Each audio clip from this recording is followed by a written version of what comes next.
Lly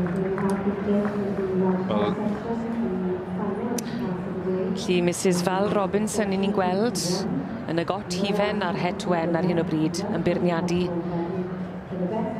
yn rhan ddeheuol y prif gylch. Ni'n edrych ar y bencampwriaeth ar hyn o bryd yn dyn ni, Owen. Dyma ni, pencampwriaeth stoc ifanc yr adran ec. Felly mae gyda ni wech yn ymgeisio gyfer y teitl hynny, y teitl holl pwysig heddi yn yr adran ec. Val Robinson yn taflu golwg a'r popsters superstar yn y bryd, eiddo Heidi Bennett a Justin Davis. A'r ceffil yma Rhyd Eilian un arall, dwi'n meddwl. Hi oedd yn ail yn ei dosbarth. Unwaith eto. A Rhyd Ddu Nel, eiddo Copper a Clark. O'n i'n siarad â Rob Jones gyda fach ynglyn â'r adran yma, yr adran ec, ac oedd e'n sôn bod hi'n adran grif ofnadw eleni yn gyda'r bridiau Cymreig. Dwi'n meddwl bod hwnna'n sylwad teg iawn i weid. Ni'n gweld bod y nifer sydd ymgeisio yn yr adran ec i fyny eleni yn wahanol iawn i rhai o'r adrannau eraill wrth gwrs. Ond yn sicr mae Val wedi tynnu llawer o ymgeiswyr allan oddi tannu. Ac maen nhw wedi bod yn gyson iawn gyda'i hefyd. A dwi'n meddwl beth mae nath Rob ddweud bod yn beth teg iawn. Felly Justin Walters wedi cael llwyddiant yma ddoi gyda tir llawn Rolls Royce, ond o'n arddangos wrth gwrs ar ran Dawn Groom heddi, tir llawn Princess Tegan.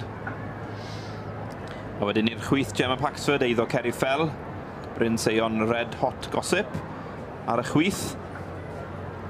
Ac wedyn draw eto i'r chwith Rosemerch Tywysog, John a Natalie Moore. Ac mae e'n olygfa hyfryd i'r bobl sydd wedi dod yma i'r eisteddle i weld gorau o'r goreion. A wy'n credu bod yna benderfyniad os? Wel, Justin Walters yw'r gŵr benheddig yma yn arddangos ar ran Dawn Groom, tir llawn Princess Tegan. Wrth gwrs, Justin wedi magu'r ebolus yma, ond yn berchen i Dawn Groom, ond yn parhau arddangos. Cil Wobr wedyn yn mynd i'r Alban, Gavin Ingram. Cwmylegu 5. Dyna ni, mae e'n swyddogol. Maen nhw wedi siglo llaw, ac mae Mrs Val Robinson sydd wedi bod yn beirniadu'r adran ec drwy'r bore a ddechrau'r prynhawn heddi wedi rhoi pencampwriaeth y Merlod Cymreig, y stoc ifanc, a hynny i tir llawn Princess Tegan ac yn eiddo i Mrs Dawn Groom.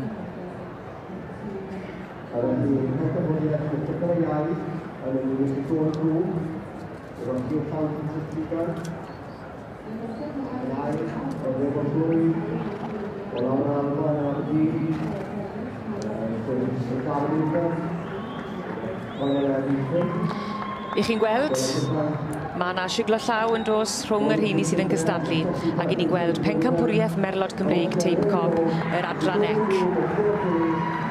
A llon gyfarchedig gresog i'r un dath i'r brig yn y stoc ifanc gyda'r bencampwriaeth yma, sef tir llawn Princess Tegan ac yn eiddo i Mrs Dawn Groom. A wastad yn braf i gael y cyfle i ddangos doniau y Merlod yma o flaen y brif eisteddle.